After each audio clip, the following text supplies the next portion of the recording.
but you are saying that even if there's a rate cut at the February 18 RBA board meeting, this might not deliver the Prime Minister the boost that he's been hoping for. Do you think the perception about Albanese has cemented really with a large part of Australians?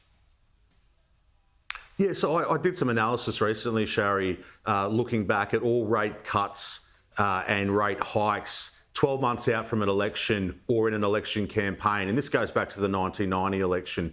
And what I found is that generally, even interest rate hikes or cuts in an election campaign has had very minimal impact on the final result.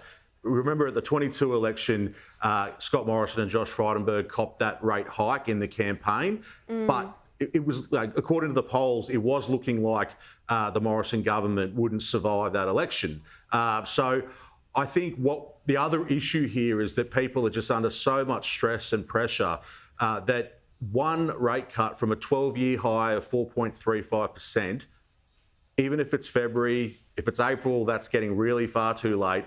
Once it actually flows through, the impacts for Australians really won't be felt for some months. So I know that the Labor MPs and that the government have all got their fingers crossed, their toes crossed for a rate cut. And I'm sure households and businesses also are hoping for some relief. But in terms of the top tier issues, that interest rate cut is likely going to be minimal.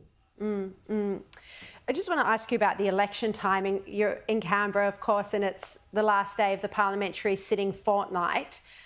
I understand the Prime Minister did the rounds in the press gallery this afternoon. There was a lot of frenzied speculation in the building that he could call the election this weekend. But of course, we all think it's more likely that he'll call it after the WA state election, so after March the 8th. And then he'd be heading to the polls April 12. What's your sense? Oh, look, I think the election will be in that early April zone. Obviously, it would have to be in early April because we've got Easter and we've got Anzac Day. I think Passover's in there as well. So I think a lot of it hinges on the rate cut decision next week and then polling. So they'll be looking at various polls and data that's going to be coming out.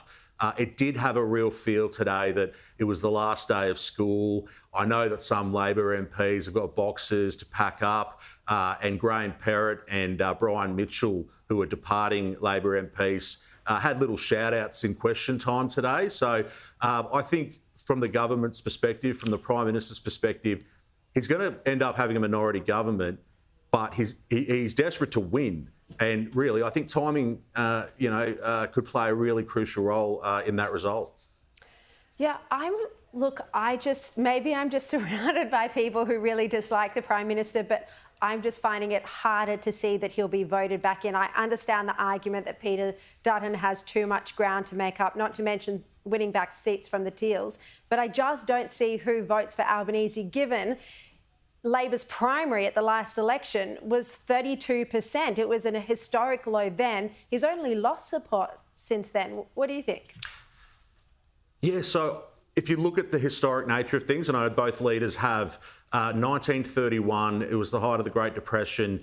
That was the last time that a first-term government was turfed. And they lost in a landslide, and that was a Labor government, the Scullin government. I think that people are generally looking at the history and looking at the mountain that Peter Dutton has to climb.